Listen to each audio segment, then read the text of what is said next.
Hi friends, good morning. 2-3 நாளாக video போடல.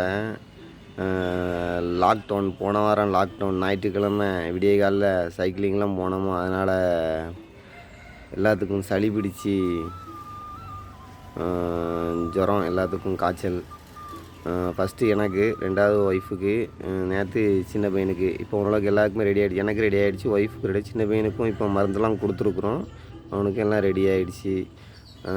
காலையிலையும் பனி ஜாஸ்தியாக இருக்குது, நைட்டும் பனி ஜாஸ்தியாக தான் இருக்குது. அதனால் யார் அங்கே வெளியே போனாலும் கொஞ்சம் கவனமாக போங்க. எல்லா ஆஸ்பத்திரியுமே கூட்டமாக தான் இருக்குது. மெடிக்கலில் மருந்து தனியாக கொடுக்குறதில்ல அப்படின்ட்டு, அதனால் எல்லாமே டாக்டரை கன்சல்ட் பண்ணிவிட்டு தான் மெடிக்கலில் வாங்க வர்றாங்க. அதனால் எல்லா ஹாஸ்பிட்டலும் கூட்டமாக தான் இருக்குது. அதனால் சளி எல்லாத்துக்குமே பிடிச்சிருக்கு. மற்றவங்ககிட்டேருந்து நமக்கு பரவாமல் இருக்கணும் அப்படின்னா கண்டிப்பாக மாஸ்க் அணியுங்க, சானிடைசர் யூஸ் பண்ணுங்கள், சமூக இடைவெளியை கடைப்பிடிங்க, பார்த்து கவனமாக இருங்க. இதைத்தான் ஒமிக்ரான் பரவாயில்ல அப்படிங்கிறாங்க. நல்லாவே பரவிட்டு இருக்குது.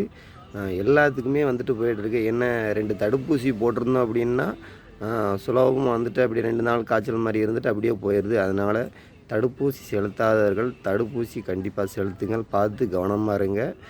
ஓரளவுக்கு நல்லா ரெடியானவொன்னே அடுத்த வீடியோ போடுறேன். நன்றி, வணக்கம்.